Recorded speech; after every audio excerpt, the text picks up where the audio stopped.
Those who are joining late, please help them out with the topic and page number. Dietetics textbook, chapter 6, page number 117. Nutritional and food requirements for school children.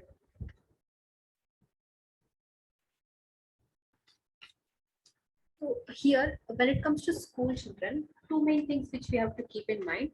Every year, even in the school also, they will take a measurement of these anthropometric measurements like height and weight, as well as even at home, you should be aware of the annual increase in the height and weight of the school children if you have any at your home, or if you come across clients who have school going kids, okay, in the age between 7 to 12 years. We can also include the students who are in higher secondary also up till the age of 17, 18. We can include them here because mostly will discuss that. What happens here is, in case of school children, most of the energy requirements, as well as especially the vitamins, minerals and all, no, it is very equivalent to what you give to your we would give to an adult. Okay, the RDA, recommended daily allowance of adults, are kind of very similar to what you should be giving to the school going kids, especially adolescents also. Okay. So, and another thing, the tiffin boxes which they take to their school, children's as well as teenagers. Okay, the tiffin boxes, the lunch boxes, packed lunch boxes. If the school has a midday meal program, if it is a public school, if it has a midday meal program, okay. So these are the another important aspects which comes into this area of this particular lifespan. Okay. So yearly growth, this you have to keep in mind. Every year, at least 6 to 7 centimeter in height, there should be an increase. And in regards to the weight, 1.5 to 3 kilo. Okay, increase in weight should also be there every year when the child is developing from the age of 7 to 12. This should be the rate of growth at least. Okay. When it comes to the age after 12, when we speak about the adolescents, we observe a lot of adolescent growth spurt. So in that case, we do not recommend a range in which the child's body should grow or something like that, because adolescent growth spurt, we do not have a control over it. It is completely because of the hormones and how the teenagers have inherited the genes from their parents. Okay, these factors will also play into in their growth. So but when we are talking about the school children in the age range from 7 years up to 12 years, this is the ideal rate of development annually which we should observe. Okay, if the yearly growth is less than 6 centimeter, less than 5 centimeter, if the weight gain is also less than 1.5 kilograms, we can say that the child is undergoing a phase of malnourishment, which has to be corrected. Okay. Then adolescent spurt, especially in terms of girls. Now we, according to you, what do you think? The menarche. Menarche means when a girl attains her first menstruation. Okay, has the age increased or decreased from what you have seen in the previous generation as compared to this generation?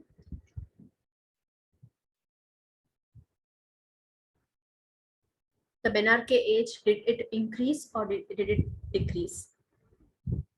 It's decreased. Okay, earlier in the previous generations and all, the girls who are about 13, okay, around 13, 14 years of age, okay, that was the ideal time when they used to attain menstruation. And even the generation before that, 15, 16 and all, was the ideal age range. Okay, but now kids as young as 7 year olds and 8 year olds are also attaining menarche. Okay, at the when they are studying in fourth standard, fifth standard, there are cases that girls attain early menarches. Okay, there are n number of reasons, there are speculations and some things which we can say why it is happening. The first thing is the use of plastics. Okay, it's a speculation, but still the evidences are very much clear. So the use of plastic bottles, water bottles, use of plastic tiffin boxes have also kind of led to this situation. Okay, there are certain, especially when you are putting hot food into this plastic, uh, hot or lukewarm food, put it into the plastic water bottles or tiffin boxes, that has led to early menarche. Okay, you can convert it into the steel tiffin box. That is much better. Stainless steel, it is antibacterial also. Stainless steel tiffin boxes are antibacterial also, and it's quite preferably better in terms of health as compared to the use of plastic bottles and any other Tupperware bottles. Okay, so please be wary about that. And about the meat which you feed the children, if your kids do indulge in non-vegetarian diet, if it is chicken and all, try to incorporate desi chicken. Okay, not the boiler ones, the desi ones. If it is available, try to incorporate those kind of meats and not the boiler ones, in which they do use some hormonal treatments to enhance the quantity of meat production, okay, through this. So that invariably affects the hormonal situation in the child's growth. So that's how we can tackle these situations. And there are n number of other factors affecting the why the kids are having reaching early menarche, etc. There are a number of other environmental factors in play, like the hormones which you use in cattle's, okay, in dairy farm and all, because to enhance the cattle's milk production. Okay, even those derivatives will affect the child's health. But in the dairy products, we do not have much control in. Okay, the government regulations are also not very clear. Okay, there are lots of loopholes around the government regulations when it comes to dairy products. So that is the reason why we do not have much control over it. So these are the various reasons why we are seeing early menarche in girls. Okay, so yeah, you try to follow. If you are going to plan a family, if you are already having kids in this age group, okay, try to reduce the use of plastics in their food. Okay, like giving them fast food and junk food. Needless to say, it is not just menarche. Along with fast food and junk food, we are facing a lot of other health issues, which we will be discussing in this chapter. Okay, not just the early menarche, but we will be discussing the diet related problems because of fast and junk food, so fast foods and junk foods that is coming up. Okay, but with regards to fast food and junk food, we can have parental control, because these kids do not are not in a earning age group. Okay, they are completely dependent on the parents money to go to these places and have food. So to be a bit strict in these areas, you can control. Okay, but other areas, so the parents may not have adequate awareness, but they can change their lifestyle to certain extent, that reduce the use of plastic in the cookwares and utensils, etc. In that case, not every parents may be having such awareness. So this kind of awareness you can give. Okay, fast food and junk food, every parents, they know it is bad for their child, but still it's something easy to fix kind of meal. And they give into their children's tantrums, and they do indulge them in such kind of junk foods. Okay, so here you can be only strict. Okay, if you want to correct that, you have to be a bit strict with your children. Okay, that's the only way to go. So nutritional requirements when it comes to calories, up to the age of 9, from 7 to 9 years, 1600, 900, 1600 calories per day is enough. Later, when they're reaching the age of growth spurt after 9, okay, for boys, 2190 kilocalories, and for girls, 2010 calories. Fat, visible fat, this number 25 to 35 gram per day, it is only for the visible fat, the ghee, butter, oil which you use to cook your food. Okay, that should be in this range. Adults may require a bit more of fat than this. The best thing you have to do here is do the cooking in least amount of oil, cooking oil, ghee, or anything, whatever you're using, whatever fats you're using for your cooking. Okay, cook your meals in very less oil, and on when you're serving it, you can add an extra teaspoon of oil or ghee to the adult's plate, and reduce that amount in the child's plate. In that case, you do not have to cook separate meals for both of them. A single meal can be used, because normally most of the RDA is very much similar with regards to school going children and adults. Okay, calcium again 600 to 800 mg per day, also phosphorus. Iron for girls it is 27 mg per day for girls, and for boys 21 mg. Vitamins, all the vitamins are same as adults. Okay, whatever fruits and vegetables, the portion size, okay, for fruits and vegetables, okay, that what you give to the adults can be used in the same way for kids, because most of the cases they will not be able to complete the entire portion. Okay, they will not be using the entire they will not be eating the entire amount of foods, raw fruits and vegetables what an adult is going to have. Okay, so we have to substitute some drinks like milk. Okay, giving them 2 to 3 glasses of milk or curd every day will come to that food requirements that will cover the vitamin requirement in kids. You can't expect the kid to complete their requirement only through fruits, raw fruits and vegetables, or any other kind of food.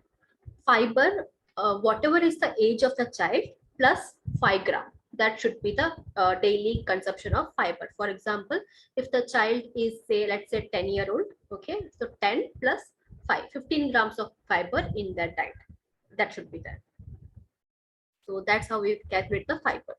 Okay, so these are the nutritional, basic nutritional requirements. Now coming to food requirement.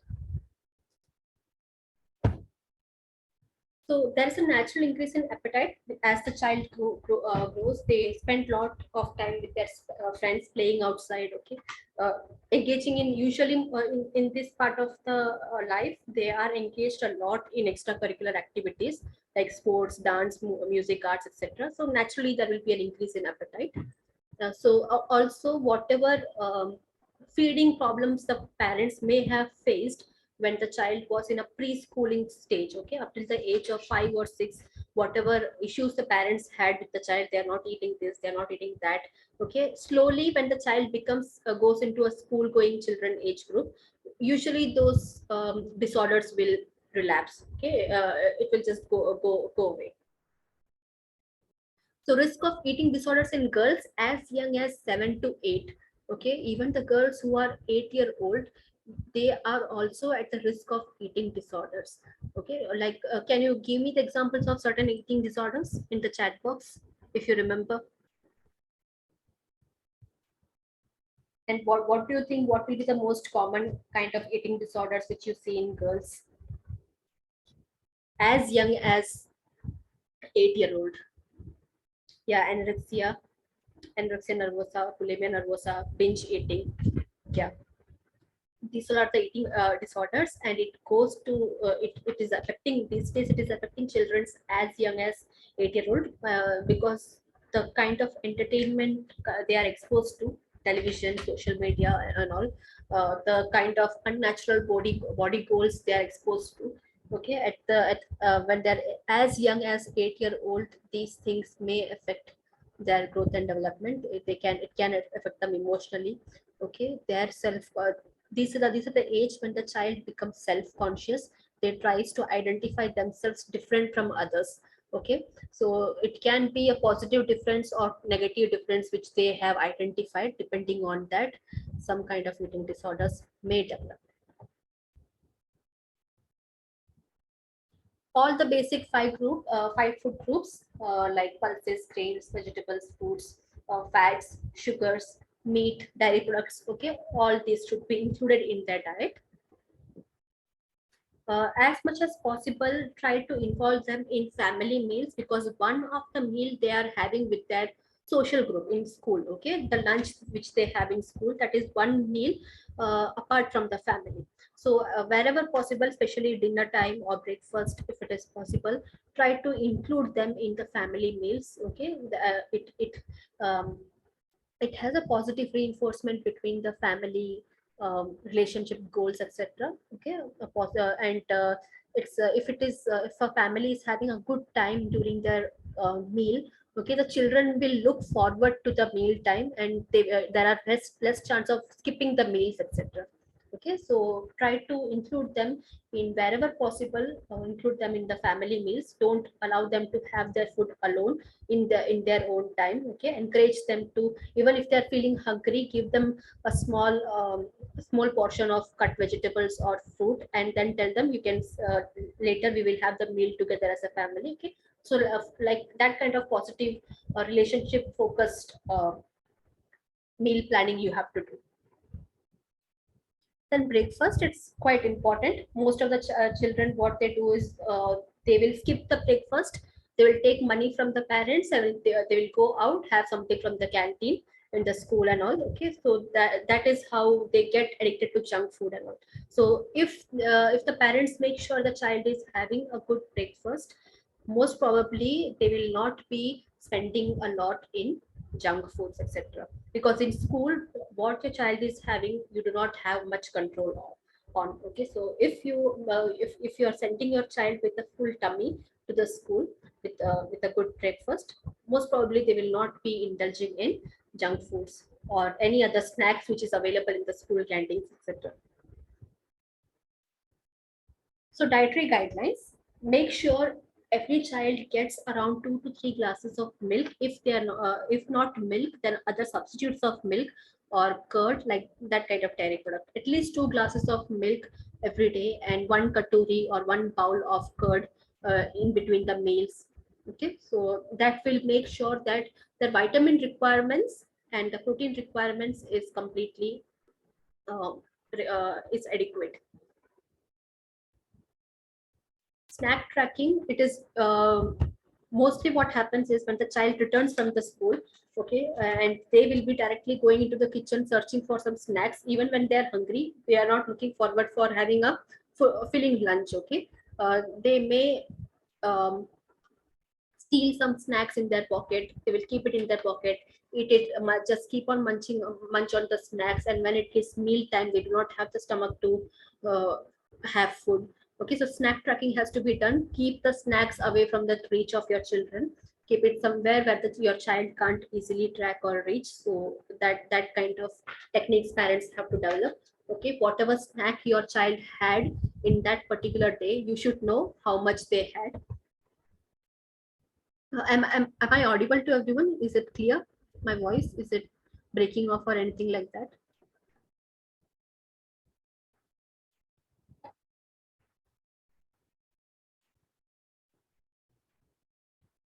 Okay. So variety and color should be there. Especially for young kids up to the age of 10 and 11, when you pack the lunches, school tiffin box, or whatever you keep at home, if it has a lot of variety, different portion sizes, small portion sizes of variety of foods with different colors and all, it increases their appetite. They will be very much indulging in their meals. Okay, so try to avoid monotonous meal every day, the same roti sabzi or dal chawal. Okay, rice and dal, chapatis and a vegetable curry, the same thing on a daily basis. Try to avoid that. Try to incorporate varieties in the daily meal menu plan. uh, Make sure your child, if you're having a kitchen garden, or if you do not have a kitchen garden, you live in apartment complexes, if you have small plant pots, etc., encourage your child to plant foods. Okay, vegetables like tomatoes, chilies, cucumbers, etc. Okay, whatever they can grow. Okay, I encourage them to plant foods. Okay, because what happens here is, um, yeah, if the child does not take milk, you do get a lot of like bonvita and different flavors, etc. Okay, if you're incorporating flavored milks in the child's diet, uh, with a restriction, not too much. Okay, if you're encouraging them to have at least not plain milk but at least flavored milk, that can also do. And if the child doesn't have flavored milk also, curd can make sure that the protein requirement is met. Okay, or the milk substitutes, like if the child is lactose intolerant, you can go for the milk substitute like almond milk, soy milk, etc. Only if the child is lactose intolerant. Otherwise, make sure how much ever they can indulge in dairy products, they can indulge in it. plan menu, like include your children in planning menus. Okay, ask them what they like. Okay, take them to the markets while shopping. Okay, to the sabzi bazaar, etc. Take them to the markets for shopping. Okay, ask them what vegetables they feel, this is what you're going to buy. Are you interested in having the sabji or some curry which I prepare with these vegetables, etc. So include them in the menu planning. Okay, mostly potatoes are the most famous kind of vegetable which is very commonly loved by all the children. But yeah, it is rich in carbohydrates. It doesn't give much of the other nutritional component. Okay, so make sure, if the child wants to have potato only, you can make like aloo methi sabzi. Okay, like fenugreek leaves and aloo sabzi. Okay, or any other nutritional high nutritional food. Along with that, you can put aloo. Okay, and you can give that. Yeah, when it comes to the sugar content, Bonvita and everything that already has sugar, so you do make sure you do not add more sugar on top of that. Okay, and even the amount of sugar which Bonvita and all other this drink mixes already has, it is in a certain limit given by the FAO, etc. Okay, if it is in a certain limit, so even without the sugar, the milk should be tasty enough. But if the child has a sweet tooth, etc., try to incorporate stevia, etc., from a very young age, so that when the child grows up, and the taste of this artificial sweeteners are not that much different. Okay, when they have because when it comes to stevia, not the other artificial sweeteners, I'm talking only about stevia. Okay, it is a very natural sweetener, and it can be used by people in all age groups. Okay, not just for adults or those who are tracking their weight, etc. Okay, when you are incorporating stevia from a very young age, it is easy for the child to make a choice. When they are adults, it is easy for them to make a choice to go to live their life without sugar, on artificial artificial sweeteners or not. Okay, so and the best thing which you can do to correct this sugar problem is, um, do not completely stop the use of sugar. This goes for children as well as for adults. Don't completely, because sugar is not a poison. Okay, what they are marketing is like sugar is a poison and all those stuff. They are making such statements because they want to push the market for artificial sweeteners also. Please keep that in mind. Sugar, when you use it in a limit, like just 2 or 3 tablespoons of sugar on a daily basis, is not going to give you any harm. Okay, it will not do any harm. But if you're addicted to sugar, or if your in daily intake of sugar is more than 6 to 7 teaspoons on a daily basis, that's when it is problematic. Otherwise, it is very whenever if you're someone who is trying out artificial sweeteners, etc. Okay, the best thing to move forward is use a variety of different mixtures. Okay, use sugar also. Along with that, use one type of artificial sweetener. Okay, and then have your drink or have a food. Okay, so that will ensure that you get the taste of a sugar, but you're not getting the calories of the sugar. The sweet level is up to your liking, but it is not giving you the calories what the sugar, a drink completely composed of sugar is going to give you. Okay, when you're using jaggery in milk product, if it is a hot milk, and if you're putting jaggery in hot milk, most probably the milk will convert it into paneer. Okay, the milk, it will destroy the milk. It has happened from my personal experience. I'm telling you, if you are using jaggery, if the jaggery is not from a very clean brand or something, it is not made properly. If you are adding jaggery into hot milk, etc., it turns into paneer. Okay, it will so try avoiding the use of, if it is not a it's not a hot milk, it's a cold milk, jaggery may work. Also, if you're using a very good quality of jaggery, which is made in a good way, etc., it will not have such problems. Okay. Daga Mishri, I don't know what it is. Like, I don't know what to call it in English. I'm hearing it for the first time. But yeah, on a daily basis, sugar, what World Health Organization has said is limiting the use of sugar for one person on a daily basis. 5 to 6 teaspoons of sugar on a daily basis is very normal. It will not give you any disorder if you do not have any underlying genetic disorders in the first place. If you're a healthy individual with no non-family history of diabetes or anything like that, 5 to 6 tablespoons of sugar on a daily basis in any amount of drinks or food is not going to give you any harmful side effects. Okay, this is what WHO has told. So you can use sugar in a limit. Okay, don't be too excess. Even if the WHO has told 6 teaspoons, let us make a mindful choice. We can reduce our own sugar intake only up to 3 teaspoons or 2 teaspoons. You are very much safe. Okay, you don't have to worry about anything. You can enjoy your tea, coffee, or any other food with sugar without worrying about your health or without worrying about calories. Okay. Then pre-portioning, you can see in this image, uh, because what happens, portion size is very important when you are dealing with children, because what happens is that earlier I have mentioned that there is a natural increase in the appetite. So if a mother will see, okay, my child is having food, I should give the child more. He or she is going out to play. He has so much to study. He is going to this tuition class. He is going to this sports activity. Okay, my child is busy throughout the day. I should feed him as much as possible. So this kind of preconceptions and notions will lead to a child who is facing overeating. And obviously, when they turn into adolescent, they will be facing obesity and other health related disorders. So pre-portioning is very important. Pre-portioning means setting a portion aside for your child and make sure that the child only has that.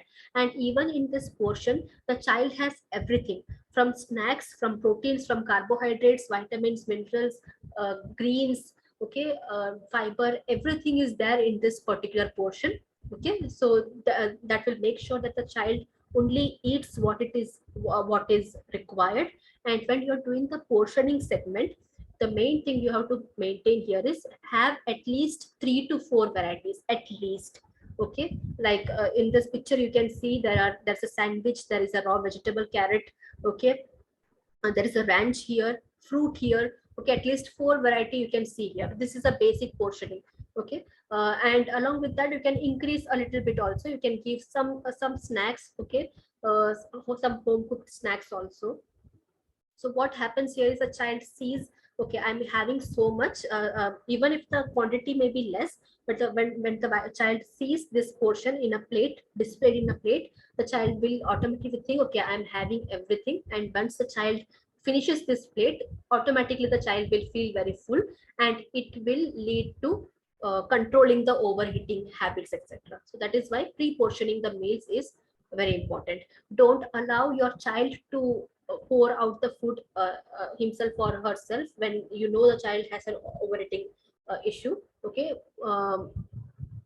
make sure you control the portion size and etc according to the nutritional requirement for your child, and see if the child is able to finish it or not. Is there any food wastage, or the child is still hungry after the food or not?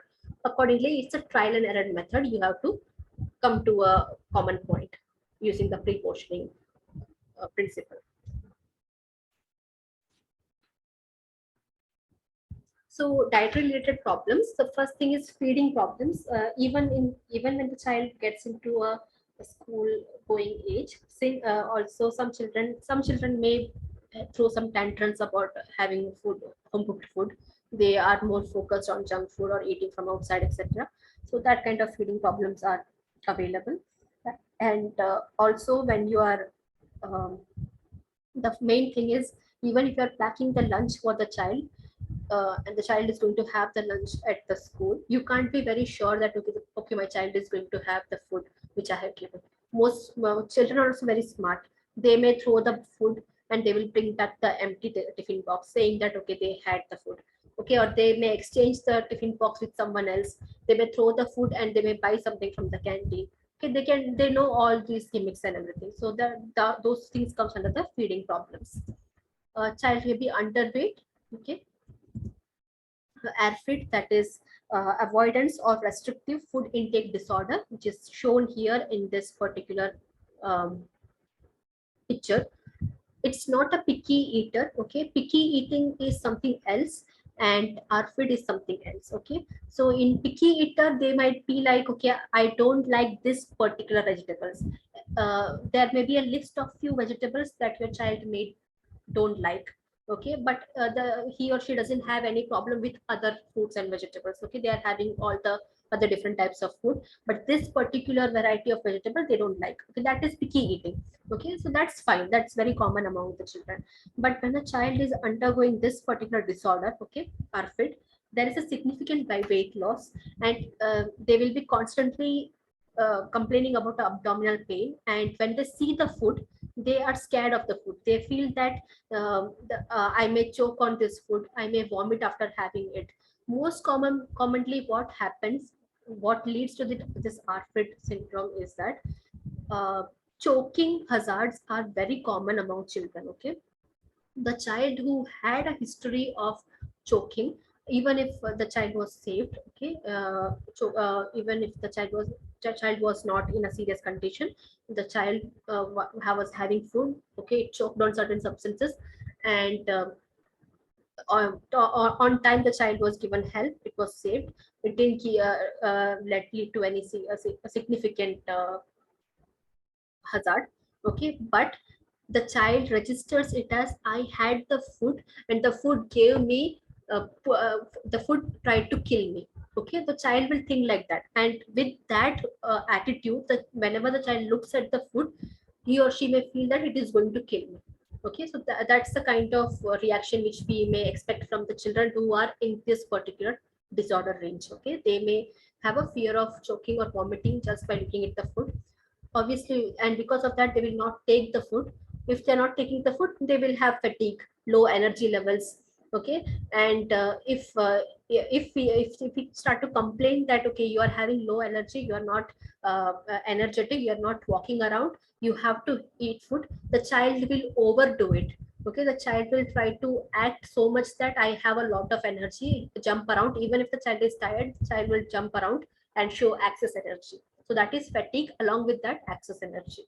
Cold intolerance will get, even in summer, if you put on the fan, the child will ask you to put off the fan. He or she is feeling cold. Okay, so in these kind of symptoms, you have to understand it is something is gravely wrong with the child's mental health. Okay.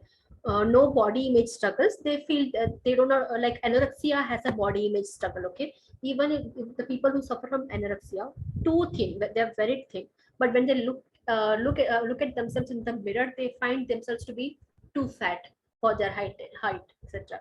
So that's a body image struggle. But in these children, they do not have any body image struggle. Okay, it's not related to any body image related mental health disorders, and there is no fear of weight gain. In anorexia there is a fear of weight gain.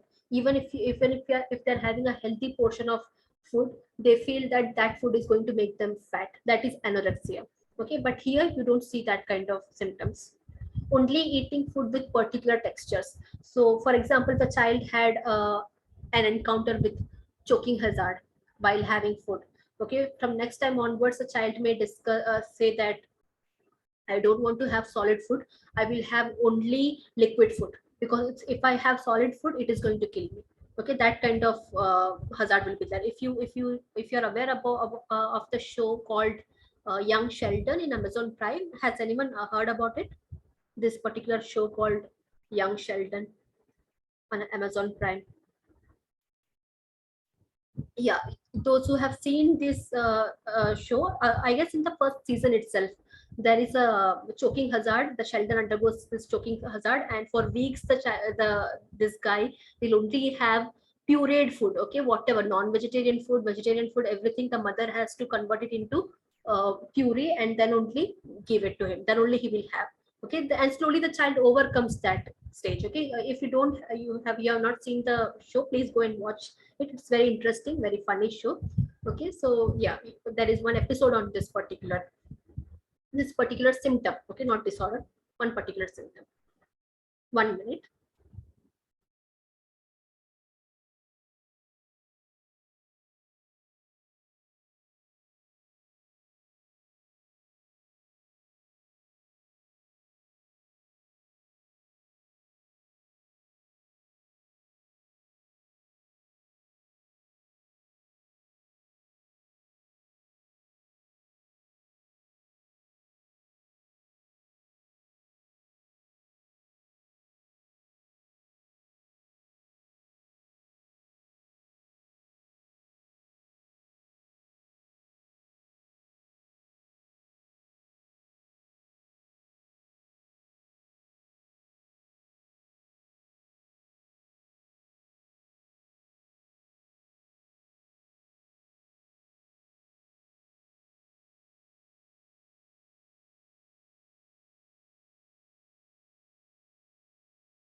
Yeah, sorry for that disturbance.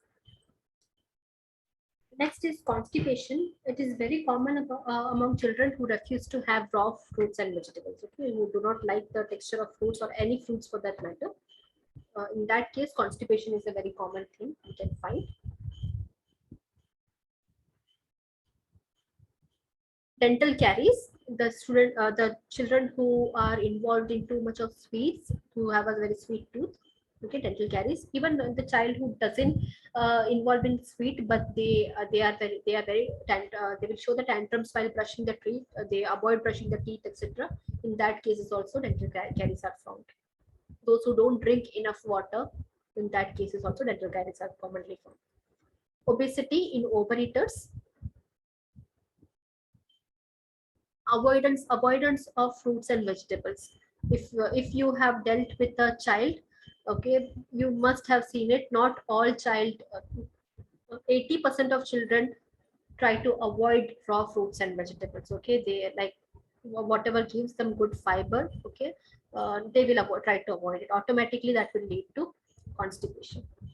In these cases, pureed fruits and vegetables, etc., if you're giving it without any addition of sugar, okay, pure puree of fruits or some sweet salads, etc., if you're giving them, they may eat it.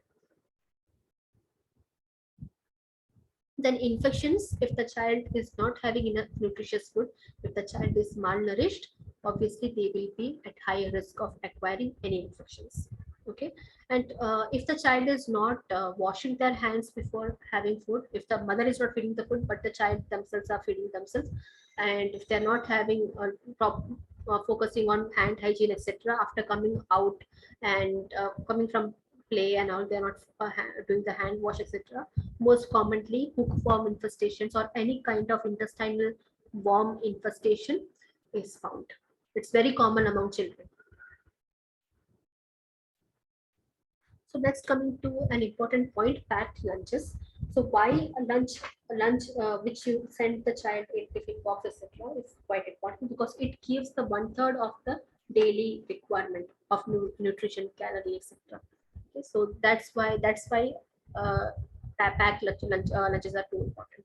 Five food groups has to be involved, and sometimes when you are giving them the Indian food, okay, Indian balanced diet, etc., usually it will not cover all the five food groups in one single lunch. Okay, what is the, from your point of view, what do you think is the most common lunch which you give to the child, the most common lunch which you have received when you were in school, or if you have children, what are the most common lunch items which you give to the child to take it to school, children or adolescents?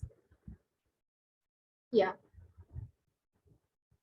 Again, when it comes to school lunches, roti, sabzi, roti, some vegetables or parathas are something which you find in North Indian culture.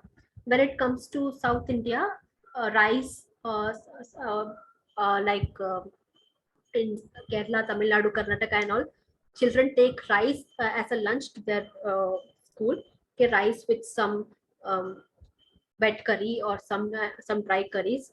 Okay, so that is very common. Yeah, dal rice, curd rice, etc., that is common in southern part of India. But when it comes to northern India, mostly it is rotis, chapatis, sandwich. Okay, Maggie is also very common. Maggie is very common. It should not be, but yeah, Maggie, instant noodles are very common. Mothers, it is very easy to cook. Doesn't cost anything, so like mothers do indulge in giving their child Maggie, etc., to for their lunch. So you can imagine, right? Yeah, sprouts, paneer sandwich and all. Yeah, sandwich is given, but sprouts and all, I don't think so it's that common. It is good, obviously it is very good, but it's a very good option if such, if your child indulges in sprouts, it's a very good option. But it's something that not everyone, not all parents would consider giving, because yeah, because of the taste preferences of the children, obviously. Yeah. So whatever examples you have given here in the chat box, is it covering all the five food groups? We have seen the North Indian examples, we have seen the South Indian examples. It's not covering the food groups. Okay. So yeah, what is the best option here? What is the best option here in this case? The child is in school, but in Indian scenario, we are not able to cover the entire food groups in one single lunch. What is the best option which we have? Next best option which we have?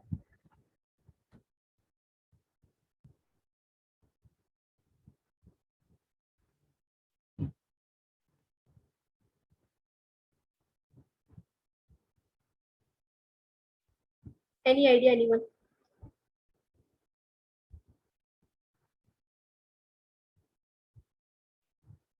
What if all the schools in India had a school health program, school meal program? I guess in previous class we had discussed briefly on that.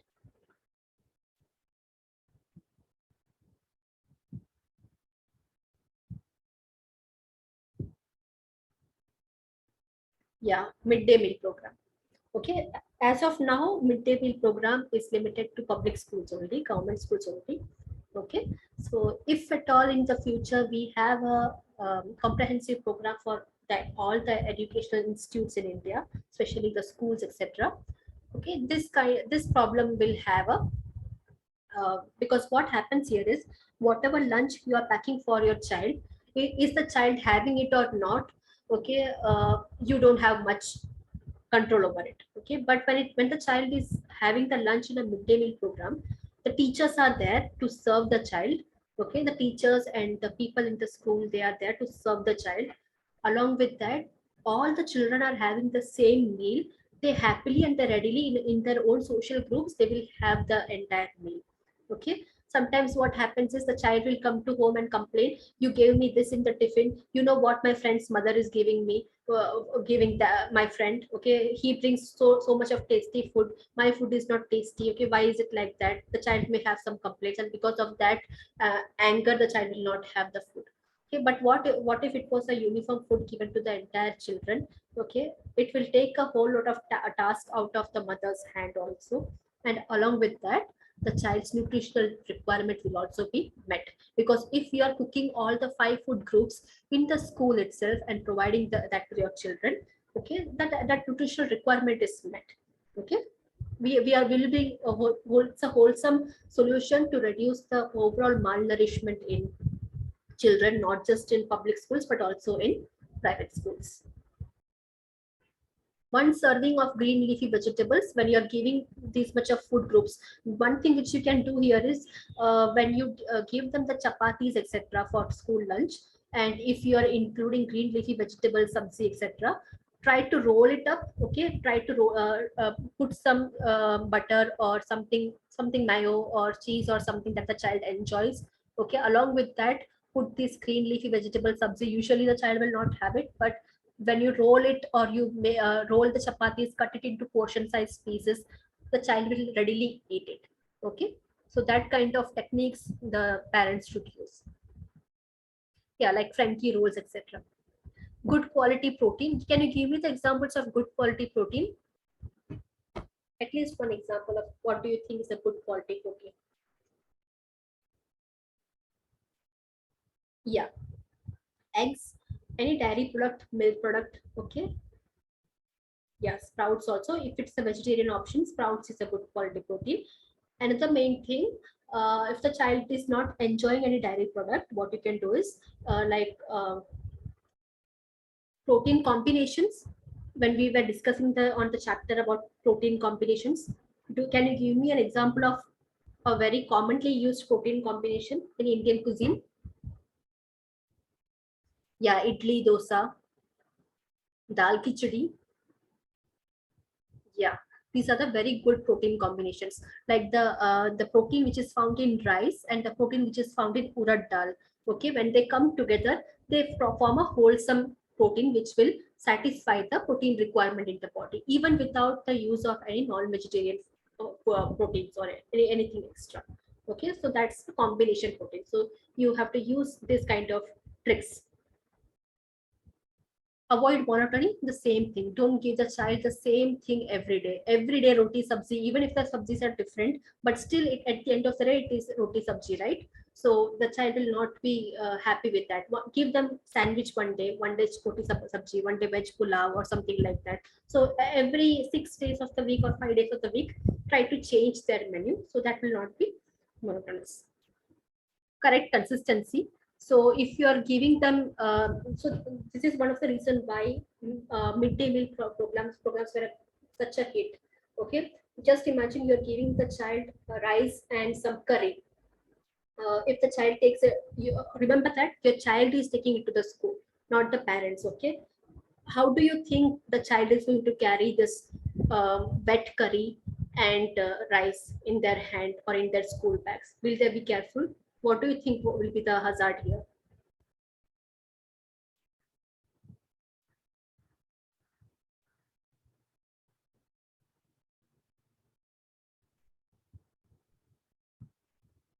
It's not just for children, even for the adults who are taking tiffin boxes.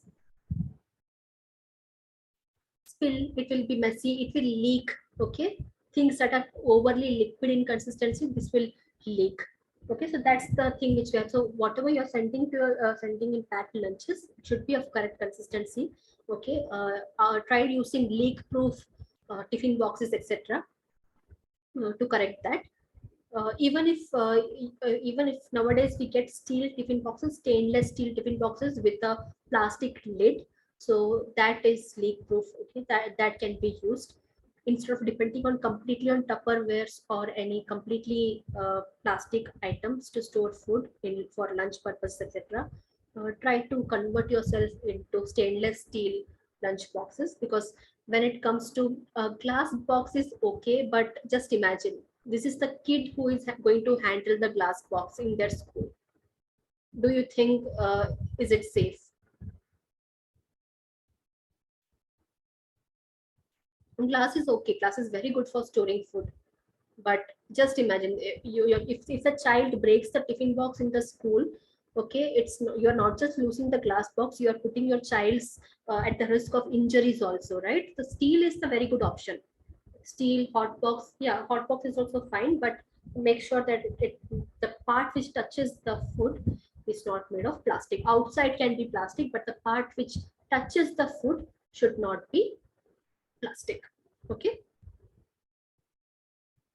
Simple lunch, like don't be too like making them something very difficult to prepare, that the preparation which may take 2 to 3 hours. Okay, that kind of preparation should not be made for lunch. Lunch should be very simple, easily makeable. Okay, it doesn't take too much of time, etc. That kind of lunch has to be provided. So on page number 125, those who have the textbooks, on page number 125, there is a suggestion of a few good lunch boxes which will fulfill the entire requirement. Okay, that particular 1/3 nutritional requirement, daily requirement will be fulfilled. So you can just read that. If you are dealing with children in this particular age group, this is a very good example to follow. Okay, you have around 12 examples. Okay, 12 examples of lunch preparations which you can give to your children. Okay, it's on page number 125. Based on that, you can make a diet chart. Then health cards, yeah, from the government of India, we have these programs, school lunch programs. Okay, so we have this health card. It's a pilot mission. When this book was being written, that time this health card was in a pilot stage, pilot project under test. Okay, so health cards will have the name, address, all the details of the child, as well as their height, their nutritional status, everything. So with the help of this health card, which is digitized, okay, there is a barcode, etc., with which you can enter all these details about your of the children in the school, that particular school. It can be put it into the site, and with this information the government will be able to identify the communities in which children have malnourishment, or communities in children are at the risk of malnourishment. And from that point of, with this amount of data, corrective programs can be taken. So every school should have a health card digitized in today's day and age. It should be a digital health card which can be scanned, and the information can be put into the data system. Okay, so accordingly, the government will get the information, and it can track the students who require an additional care with regards to the nutrition, and it can also track the communities or the areas where children are suffering from a lot of malnourishment cases. Then we have midday meal program. So yeah, because of midday meal program, we are seeing a reduction in malnourishment and undernourishment in children in India. Okay, so along with that, with the help of this program, we have seen the literacy level going up day by day, because more and more children are getting enrolled in the school. Okay, so even if the parents are not able to provide them one square meal, the government is able to provide them one square meal through midday meal programs. Okay, so there are a lot of benefits with midday meal program, and now the government has told that at least in southern states it's common. I'm not sure about the northern states, but yeah, at least thrice a week egg should be given. Okay, from state to state, remember, from every state to every state, the menu of midday meal program will differ. Okay, in northern state, where it is rice, dal, and sabzis and all, when it comes to a southern state, it will be sambar, rice, etc. Okay, chapatis are not commonly seen in midday meal programs in South India. Chapatis are more common of the midday meal programs in North India. Okay, so it caters to the preferences of the community geographically, and what is the staple food available, what is the regional food available, that is also taken care of. Okay, so when the children have a full at least one full meal in their stomach. It makes sure that they are able to be attentive in the class. Okay, because when a child is malnourished or undernourished, they will not be properly attentive in their classes, etc. So this program eradicates that situations. Their performance in examinations, etc., improves. Okay, and in rural areas, what we have seen is the parents of the children, the mothers of the children, they also come and help the schools with the midday meal program on a volunteer purpose. Because most of the time, what happens is in rural India, the schools are short staffed. Okay, so they barely have teachers for the teaching purposes. On top of that, when the teachers are given the job of midday meal program, it becomes too much for them to handle. So in that cases, the mothers who are sending the children to the public schools, they volunteer to help the school out in midday meal programs. Okay, on a routine basis, or they have a schedule or routine on which day which students parents should come. Okay, like that kind of schedule is there, so that the staffs are not overburdened with because of this program.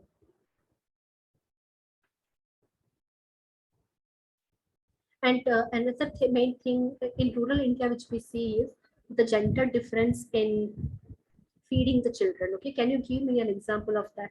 What do you understand by gender difference in feeding kids at home?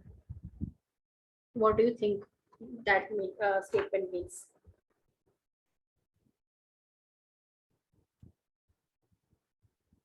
Not just protein, boys are given more food as compared to girls. Okay, so that is very common in most of the Indian household. It is not just related to food, but all the other resources. Okay, all the other resources, uh, not just superior food or anything. The entire whatever is cooked in the food in the household, a greater portion of that is given to the boys, and that much care is not given to the girl child. Okay, so yeah, so not just milk, protein, or anything like that. The entirety, whatever resources, not just about nutrition, whatever resources. When it comes to spending for the children's education, there is a discrepancy. Okay, parents do tend to spend more on the male child's education as compared to the female child's. Okay, it's that this bias is very common. So when you launch a program like a midday meal program, the school will not show such kind of bias. Okay, the amount of food that is given to girls is similar to what the boys also get. So that kind of discrimination is eradicated. Now, school syllabus, we have this yellow book. So from which is given by the FSSI, and this yellow book has three levels. Level 1 is for the preschoolers, and level 2 is for the children from third to seventh standards, and after that from secondary and higher secondary they have enrolled into level 3. So what this yellow book has is these kids under which level they come, okay, they will be receiving this yellow book, and the yellow book has it has the nutritional information, facts, what the child should have, what they should avoid. Okay, what kind of activities they should do in the school, what kind of physical activities they should enroll in. Okay, just to keep their health as well as nutritional status in check. So all of the schools, they should be giving this yellow book that should be distributed among the all the schools in India. And when the principal promotes it, on the principal of the school suggests that okay, we can send this book across all the children. Okay, the children, as well as when they take this book to their home, the parents will also get the knowledge about what to feed their child in that particular age. Okay, what kind of activities their child should be encouraged into. Yeah, so yellow book will contain all the appropriate food requirements, given also including the regional differences. Okay, like geographical differences, etc., will be included in this particular book. So that's an initiative by the FSSI. So good, along with food, not just food, but the personal hygiene. Okay, mental health, personal hygiene, balanced diet, all these areas are covered under this yellow book initiative. So these were the three programs: health cards, midday meal program and the yellow book program by FSSAI. So these will, these are trying to, it has not accomplished, but it is still under work. It is trying to reach a status in which no child in the country is starving because of undernourishment.